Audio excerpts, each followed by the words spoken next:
Hello and welcome back to the Orlando Adventures podcast. I'm your host Russ, and today's episode is the things I don't like about Orlando.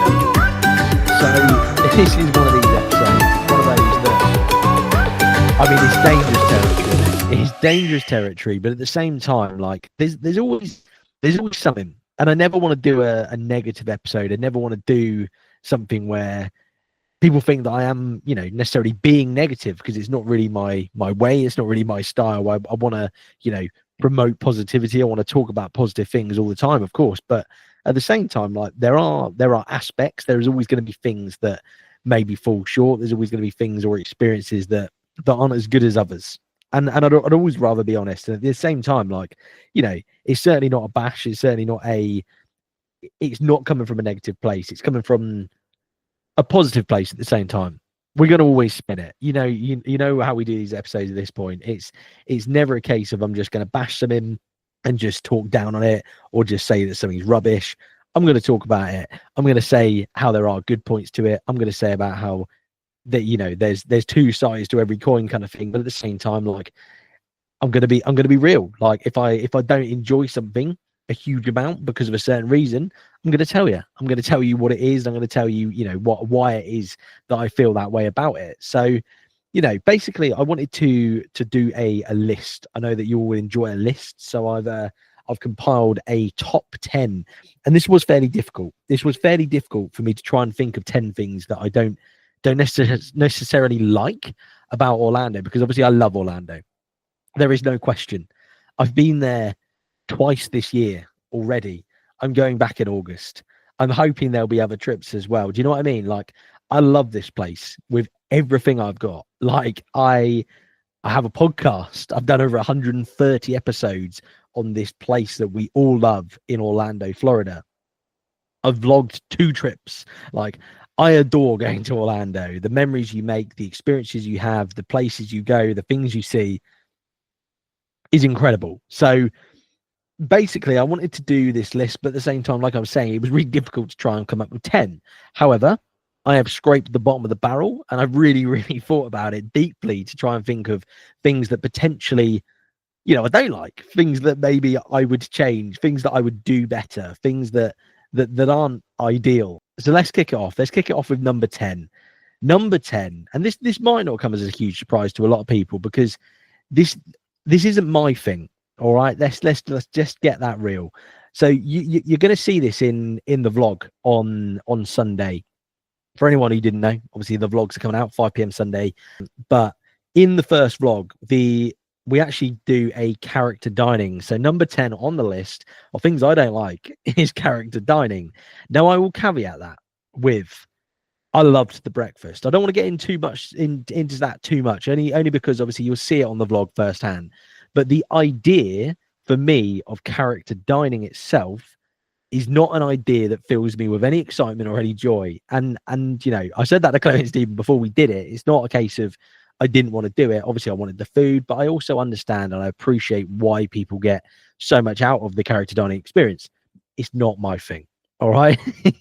It's not my thing. I'm not a character guy. I'm just not interested. I'm not interested in meeting characters, but at the same time, I get it. I appreciate it. I understand why people like it.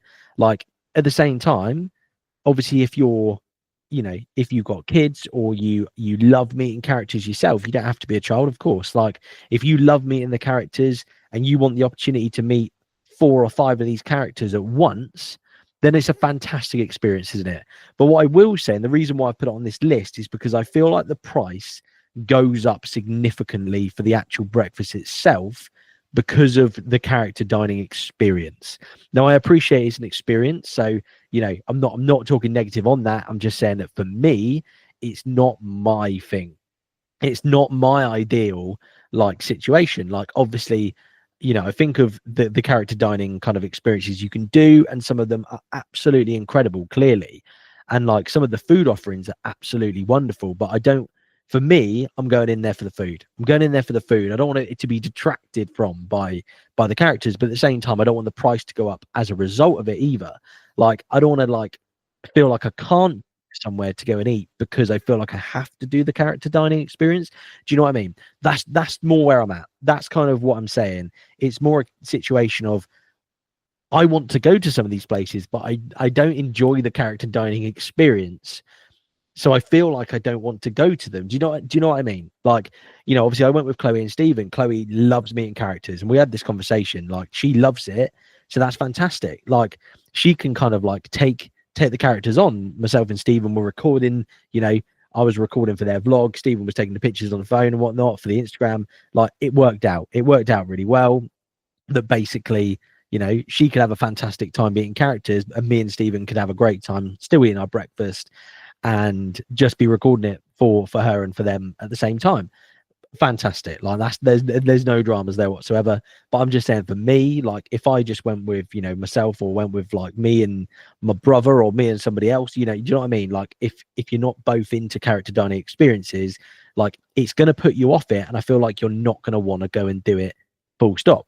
That's where I'm at. That's why it's on the list. It's also why it's number 10, because it is so loose that I was scraping the bottom of the barrel. And I know that one's probably going to like divide a few people anyway, because I know that some people love meeting characters, and that's fine. Like, you do you enjoy it. Please go and enjoy meeting characters. Absolutely. Like, if that's what gives you, joy and fulfillment in Disney or Universal, then absolutely, I cannot say enough. I would tell you, please go and do it, because you'll have a wonderful experience. You're gonna, get immersed in it, and absolutely go and get the pictures, go and meet the characters. That's amazing for you. It's not my bag. That's fine. Next little thing on the list, and I've tried to do a comprehensive list. I've tried to do a list of things that include food. Like, I've tried to do food, drinks, rides, parks, you name it. I've tried to include a bit of everything where I can, because I feel like that's the fairest way to do it as well. So next up, we've got a ride. Now, things I don't like. And now the reason why, and you're probably going to go, yeah, but there are worse rides. Absolutely. There are worse rides in Orlando than this ride. There are rides I dislike more, but at the same time, I felt like it was only fair for me to list a ride that is actually aimed at me or everyone, if you know what I mean. So it would have been so easy for me to just like pick Peter Pan's Flight. Do you know what I mean? Because at the same time, it's not aimed at me. I am not the target audience. Therefore, how can I turn around and go, I do not like this ride, and I would put it in a list of worse things, when actually I'm not the demographic, and I'm just being completely biased by putting it in there. So what I did is I tried to just be fair to it and pick something that I can justify with more reasoning. And I'm not saying this to just be controversial, but number 9 of things I don't like about Orlando is Spaceship Earth. Now, hear me out. Hear me out straight away, because I can tell some people straight away are like, Russ, what are you on about? What are you talking about? Now, the reason why I actually enjoy this ride, okay, I enjoy going on it in terms of just like going on it and having a chill, but I enjoy it like going and having a chill in the same way that I like going on Na'vi River Journey, Living with the Land, Soaring. Do you know what I mean? That kind of ilk of, I'm just going to go and be relaxed and not do a lot. That's kind of where I'm at. That's kind of what I'm saying with regards to this one. I enjoy it for what it is, but at the same time, for me, I was like, I've actually just got to be real. Like, you go on it, unfortunately, it stops at whatever age it stops at, which was like a few decades ago.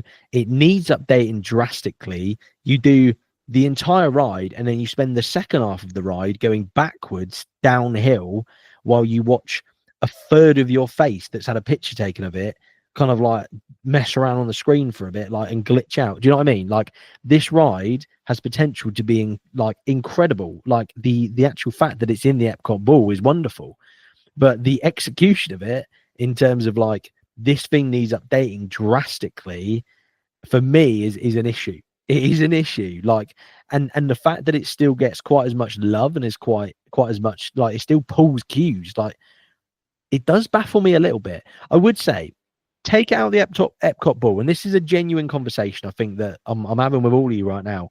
Take it out of the ball, okay, and take it out of Epcot and put it in any other park, are you riding this ride? Like, genuinely, are you riding this ride? And if you're riding this ride, how frequently are you riding this ride? And that's where I'm coming from. I'm at this point of like, if this was in Magic Kingdom and it was just in a normal show building, would you do it? Because I think 50% at least wouldn't ride it, compared to the fact that it's in Epcot. And I don't feel like there's that many rides in Epcot. So I feel like people do it because there's not a huge amount else to do. And the novelty of the fact that it's in the ball. So that's where I'm at. I mean, it's completely irrelevant because it is in Epcot and it is in the ball. But you know what I mean? Like, so that's why I'm putting it in there. I feel like it's fair because it's for everyone. But at the same time, I feel like it needs an update so drastically to like just bring it forward to modern day that it irks me a little bit. Anyway, next one. You've all heard me say this one before, but number 8 is MCO. MCO, like, again, we love going to Orlando. I don't care what airport I go into, but at the same time,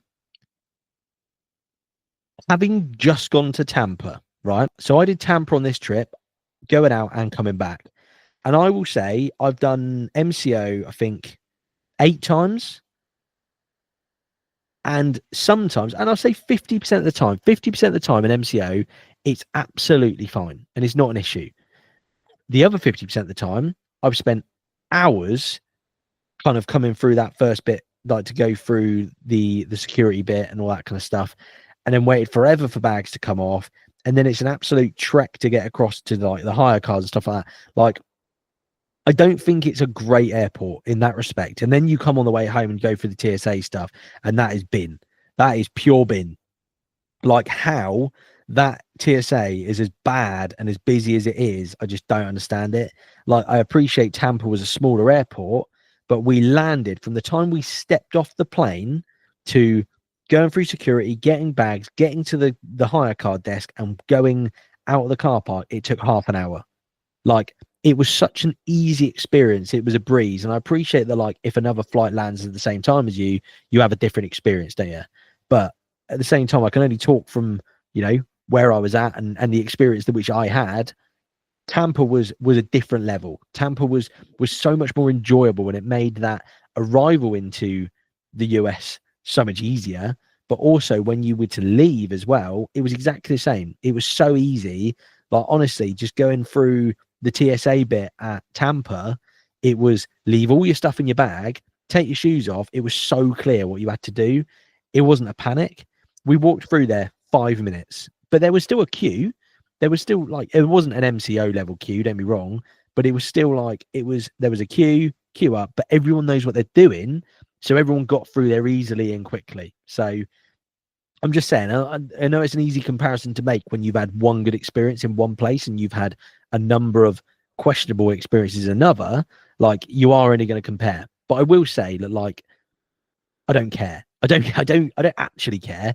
Like, you know, whatever trip I do, if I end up in MCO, if I end up in Tampa, I'm not bothered. Like, ultimately, I'm just going to do whatever it takes to go out there. If it means I've got a queue for an extra hour or 2 hours in the airport every now and then, every other trip, I'm just going to do it. I'm going to suck it up. I'm probably going to moan about it at the time, but I'm going to walk out of that airport and I'm going to go, yeah, but I'm in Orlando. I don't care. Like, do you know what I mean? So there we go. MCO makes the list. Number 8. Number 7. So some of you, again, you're probably going to be like, Russ, what are you on about? So I've had one experience, and you'll all know, I've never been on a Disney bus, okay? Never been on one until this previous trip. And everyone I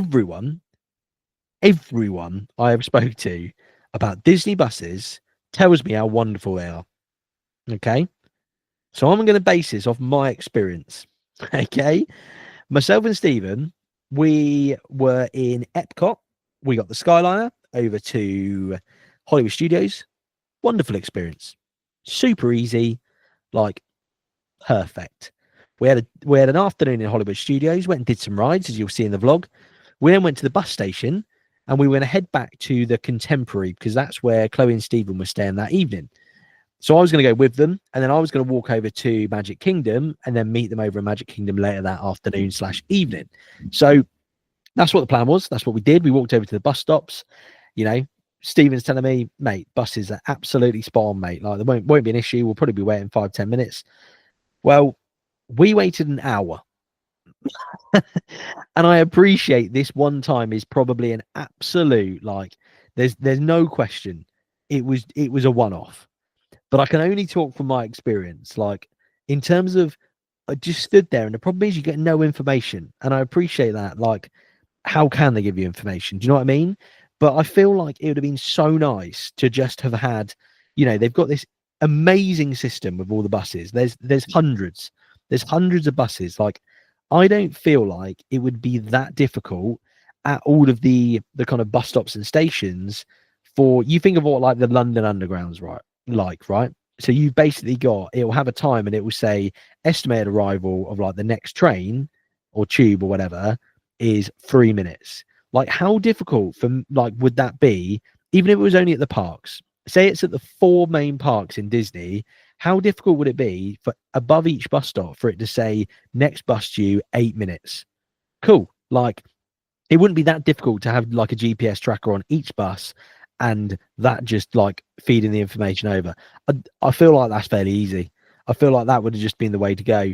Maybe there is that somewhere, I don't know, and I just didn't experience it. But I feel like it was frustrating. Basically, we were just stood there going, well, we don't know when it's going to turn up, and we, what else do we do? What's the alternative? Do we just go straight to Magic Kingdom and then walk back to the Contemporary? Like, do you know what I mean? Like, it would have been fine to do that. That's not a problem.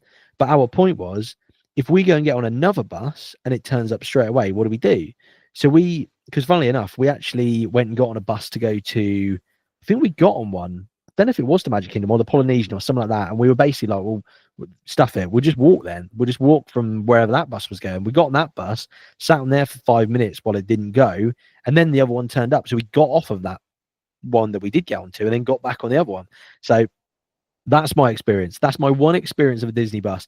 Once we were on the bus, perfect. No problem whatsoever. It was absolutely brilliant. Like, it was an absolute breeze, turned up. It didn't take long at all. Yeah, couldn't knock it. But like I said, I was scraping the bottom of the barrel for this list on some of them. So that's where we're at. I will do Disney buses again, absolutely. Whether it's the next trip, I'm not sure. But if, like, if there's any other opportunities at some point, it's going to happen. I'm going to jump on some Disney buses. My experience is going to be better than that. I can promise you, there is no doubt that I will just turn up one day and it will turn up in 1 minute. I'll get on it and I'll be like, wow, that was absolutely easy, wasn't it? So, I appreciate that this was a one-off experience. Totally understanding of that. So next one on the list, and I think a lot of you are going to agree, and probably a lot of you will be like, well, why isn't it higher? It could have been higher. It really, really could. But the number 6 on this list is the locker system at Universal Studios. Now, what I'm going to say is that I think the bag system at Disney is so much easier. Like, now I appreciate that at Universal, a lot more of the rides are more thrilling. They're bigger. They've got more height requirements, all that kind of stuff. Like, so, it might not be like at Disney that you can take your bag onto every ride. So, on Velocicoaster, you're not going to take your bag. But at the same time, Velocicoaster's bag system is brilliant. It's absolutely fantastic. The fact that you can go halfway through the queue and then you drop your stuff off, brilliant. Something like, I think of like the Mummy, and the problem is they've only got those like little letterbox kind of lockers, which is great. But at the same time, if you've got a big bag, then you basically have got to go and like hire a bag or pay for a locker every time. Like, it just becomes a bit of a battle. And the thing is, if you don't know how to negotiate your way around that, like, so say you're new to Orlando, you've never done Universal Studios before, but you've done Disney, you're going to turn up to Universal and you're going to be like, oh, well, I'm going to have to put my bag in a locker at the front of the park for $12 or whatever it may be. And every time we want to come back and get something out of it, like, we've got to trek it all the way back to port of entry. Like, do you know what I mean? So that's kind of where I am. That's where I'm at on it. I'm in just this position of, I'm like, I feel like the locker system could be better. And what I will say is that having gone to Epic Universe, their locker system at Epic Universe was fabulous. It was absolutely brilliant. Like, It's not the same as Disney because obviously the rides are bigger, but at the same time, they had those lockers halfway through the queue or three-quarters away through the queue every single time, and it made it so easy because you've got all your stuff on you while you're in the queue. So if you need any food, any drinks, your phone or anything like that, you've got it on you. And then you get to the point where it's like, right, well, we're nearly at the ride now. Let's go and drop it all off. And it was easy. And then they have those like double locker systems where you come off the ride, you unlock your locker, all facial ID kind of stuff, pops it open on the flip side of the locker system. That way you haven't got loads of queues congregating. Honestly, I couldn't talk highly enough about it. You know, there's a lot to be said for just having a nice, smooth, easy kind of system with regards to the lockers. So next one on the list that we've got, this is probably at the top of quite a lot of people's lists. Things I don't like about Orlando: turkey leg. Oh my god! Like, has anyone ever got one? Like this is a question I'm going to put to quite a lot of you, like, you know, to all of you. Have you ever got a turkey leg? So you've all seen someone have one. There's a couple of things, right? So I've got one once before. I was intrigued as much as anything.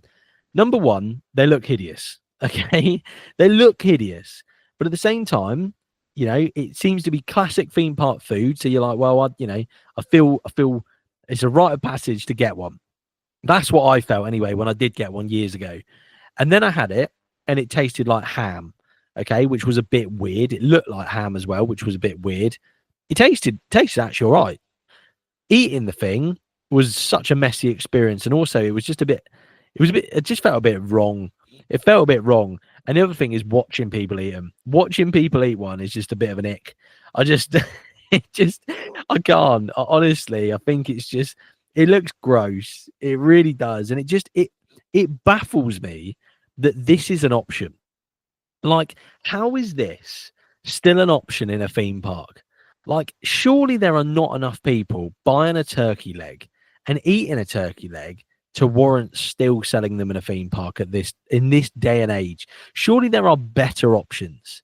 Like, give me a hot dog. Just have some hot dogs on the go. Or like, do you know what I mean? Have more options for corn dogs or something like that. Not a turkey leg. How is a turkey leg still the option? Like, it just absolutely baffles me. I find it weird. It grosses me out. Like, you know, I've got one once. I didn't enjoy it enough. Like, don't be wrong. If it tasted absolutely unbelievable, I'd probably get it again. I'd probably ignore the fact that I think it's a bit gross and it looks a bit horrible. And I'd just go, well, you know, but it tasted unbelievable. So I can probably just suck that up. It didn't. It did not taste that good to warrant me going, well, I'd do it again. I never have. I'm not going to again. So that's where I stand on the turkey leg. Next up, we are still on food, funnily enough.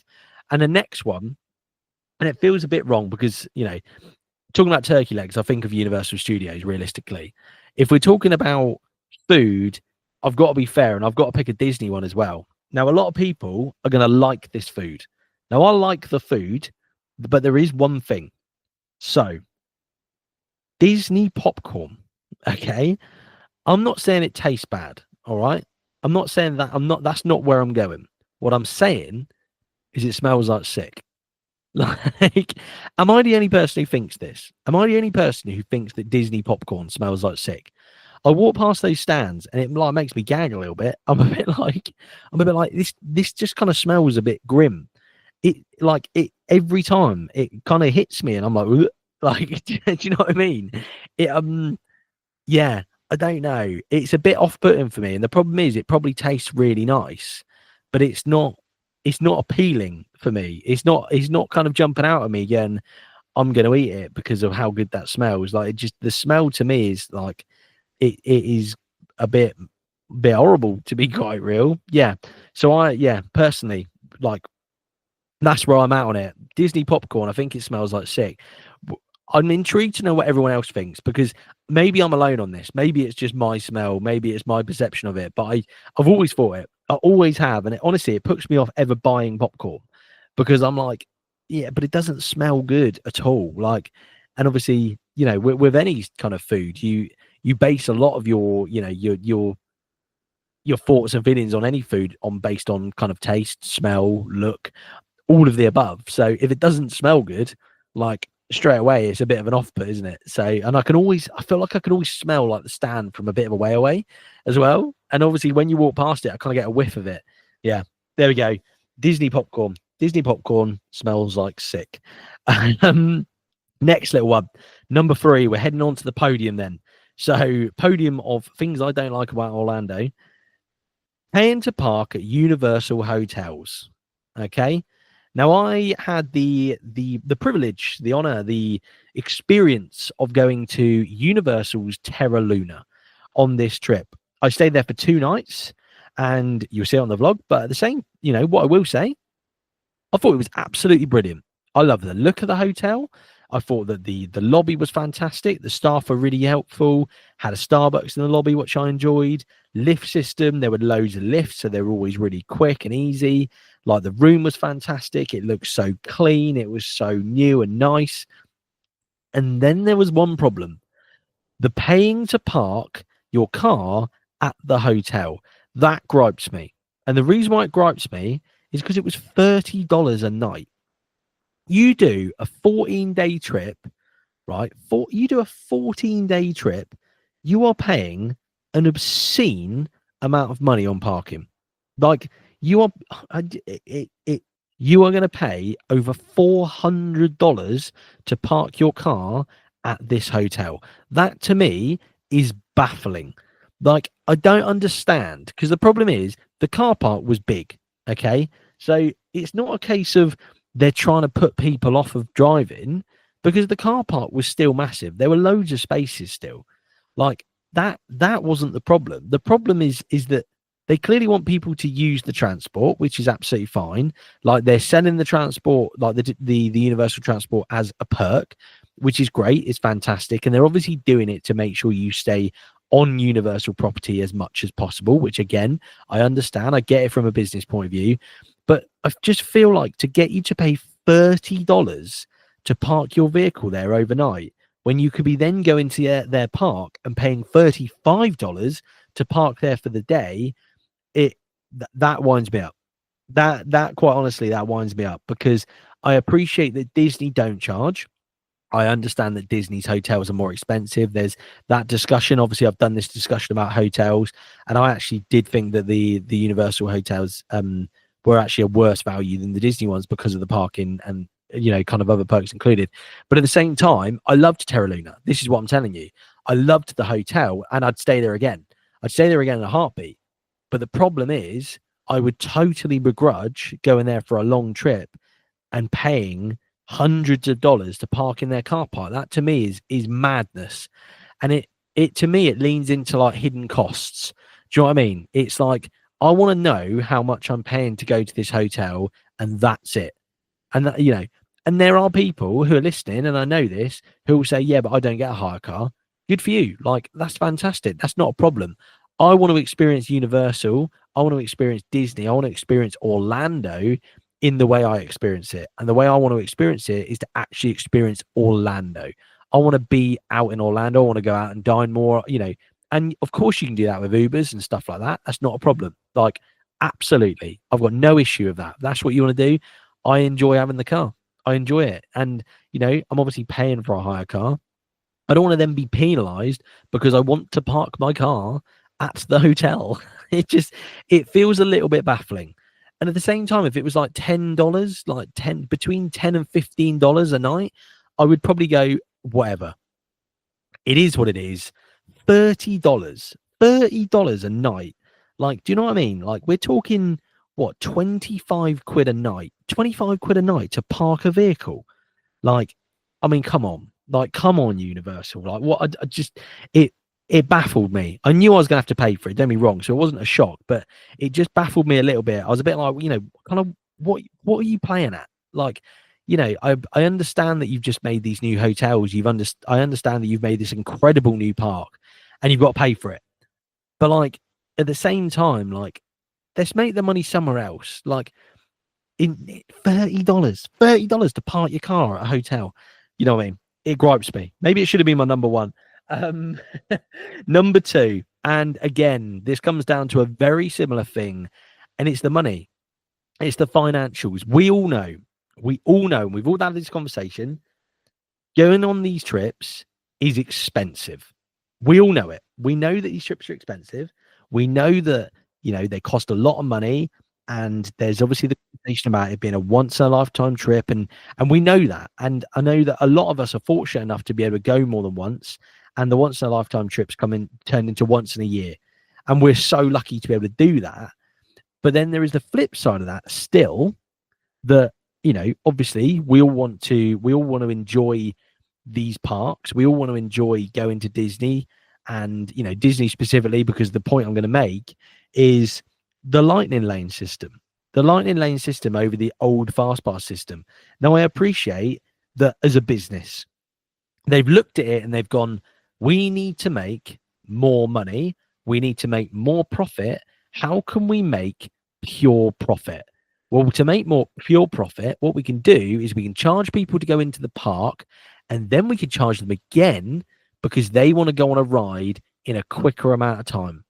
But also, we're going to limit you on the amount you can do with this lightning lane system.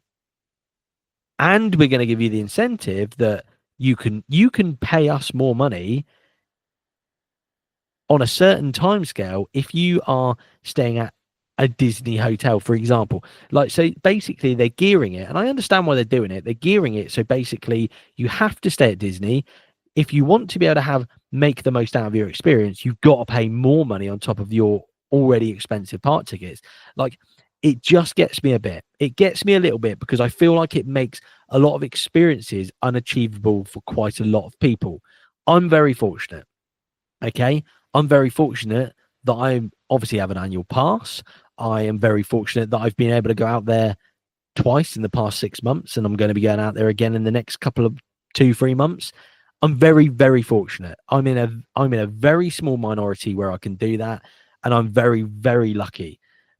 But at the same time, if you're that family of 4 that you're going on this once in a lifetime trip that you saved up for the past 4 years, and you're going on this trip and it's in the summer holidays, it's absolutely ram-packed full. You've paid double the price for your holiday because it's in the summer holidays. You turn up there, you want to get on all the rides, like the kids want to go on everything. You want to go on all the rides. You want to get the most out of your day. And you're now going, right, well, we've got a lightning lane it. We've got to go and pay another $38 per person per day to make sure that we can ride the 3 rides that we want to do the most. And the ride we might want to do the most might not even be in the lightning lane picks. So that's what it irks me in that regard. It gets me a bit. It really does, because I feel like it makes this incredible opportunity and this incredible holiday just that little bit further away for people who may struggle to get there. I'm all about, I want everyone to enjoy this. I want everyone to be able to experience Orlando. I want everyone to experience Disney, experience Universal, experience all of these incredible parks. And I feel like, money's always going to be the main factor. Ultimately, we've got to remember that Disney, Walt Disney World as well, Universal Studios, Epic Universe, whatever one we want to talk about, is a business. It is a business. They're not doing everything they do to just put smiles on our faces and that's it. They're doing it to put smiles on our faces so that we spend more money, and we spend the money originally to go there to make profit, because it is a business. So I understand it. I get it. And we should all remember it. It is a business. So yes, they are trying to give us this amazing experience, and yes, they do. They give us the most magical experience there is. But at the same time, I think that there's a little bit in the back of my mind that it just winds me up a bit, that for us to get the most out of our experience, they're basically going, well, you can do it, but you've paid probably on average, I don't know, maybe $100 a day to get into this park. Well, you can pay another $30 and you can get on the rides a little bit quicker. I just find that really difficult. I find that difficult because it's you want to keep pushing to get more people in this park, and it get busier and busier. That it then gets to the point where it's it's so busy that actually for us to do anything and get anything out of this experience, we now have to spend even more money. So that's where I'm at. That's where I'm at on it. I'm sure that a lot of people agree. It is what it is, and I understand it. And again, I'm lucky, and I'm in a fortunate position where, obviously the last trip that I went, I was able to go outside of school holidays, so my trip is a lot cheaper. But I feel for that family. I feel for the family of four, for example, who go there, pay through the nose for this trip, and then have to keep paying. And you've got to keep paying to get the most out of it.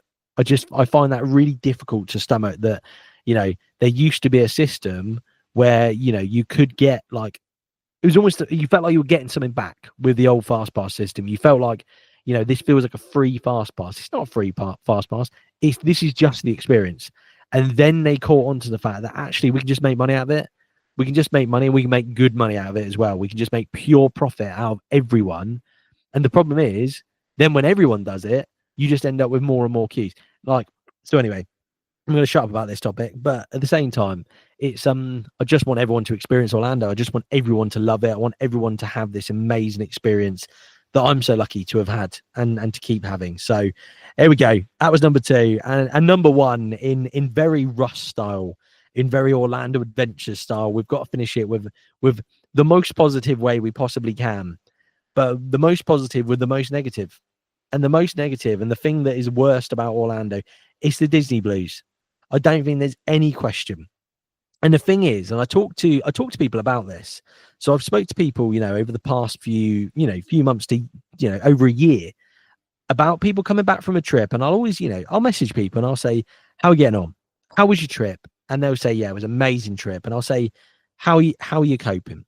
How are you coping with the Orlando blues? Or how are you coping with the Disney blues? And some people have messaged me and gone, Russ, I'm really struggling with it. I'm really struggling. And I really get it. I understand it. And the reason why I really get it is because I've been there. I've been there and had that feeling of the countdown for so long, the countdown for, a year. I've had it for over a year, but say you've had that countdown for a year, or you had it for 9 months, 6 months, whatever it may be. And you've got this goal, this light at the end of the tunnel, this thing that you're working towards. Work might be rubbish. Home might be rubbish. There might be things going on at home. There might be things going on, out of your control. There might be life things, health things, all this kind of stuff, financials, you name it. But you've got this one thing that you're just looking forward to. You've got this one thing that, this is my escape. This is my escapism to be able to go and do what I enjoy. This is my experience for the next 7, 10, 14, 21 days that I am just going to get away from normal life, and I'm going to walk through those gates at Disney, and I am just going to have the best time.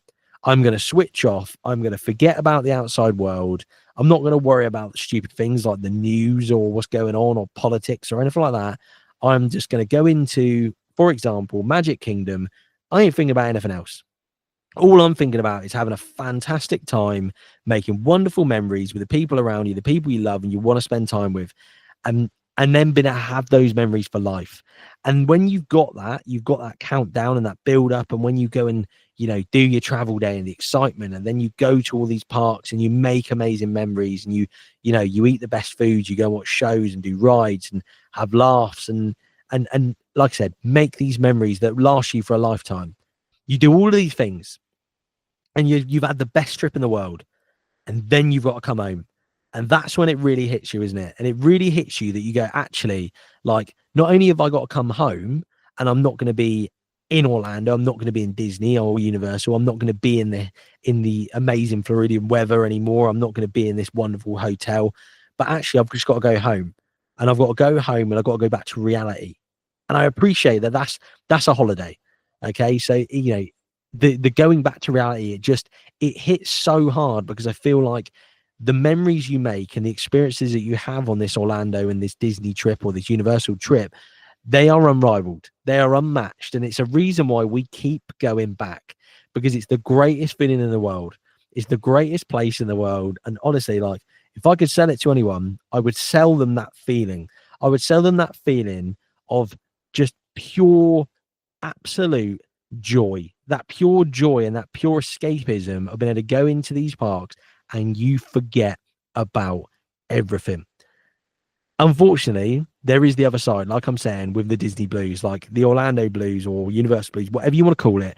You've got the flip side that you come home and it feels low.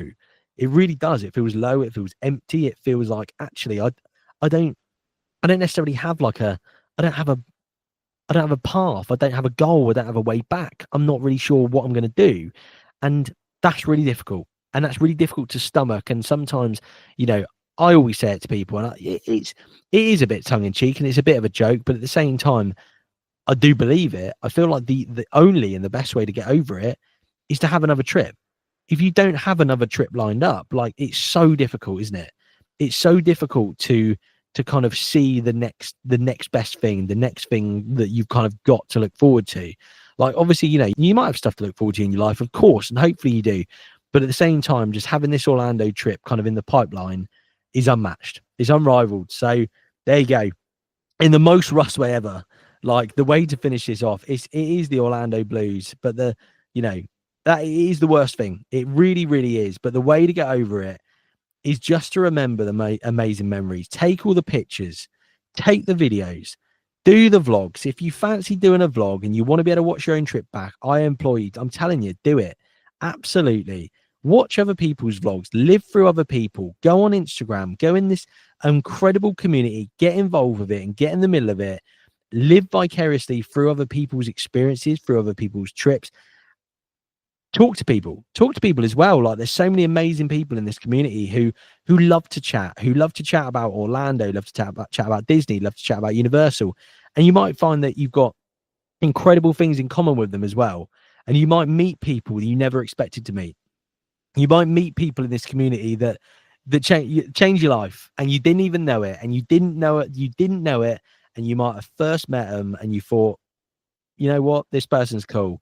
You might just be able to meet someone and go, actually, like, this person's become my best friend. This person, you know, has become, you know, a support for me. This person has become like the person that I go to talk about anything. Hell, you might have someone, you know, they might become deeper than that. You might find someone in this community who becomes everything, and more, and might become, you know, a lot more than what you ever imagined. So anyway, I'm going to stop going on, but I hope you've enjoyed this one. I hope you've enjoyed this list. I know it's a bit different, and again, it feels a little bit negative, but at the same time, like, these are genuine discussions. These are fun. These are good topics to have. So I hope you've enjoyed it. I hope you're enjoying the podcast. I mean, we're over 130 episodes in at this point and still going strong. There's no signs of slowing up whatsoever. Like, I love doing this. I love doing this with everything. I love the podcast. I love the interactions.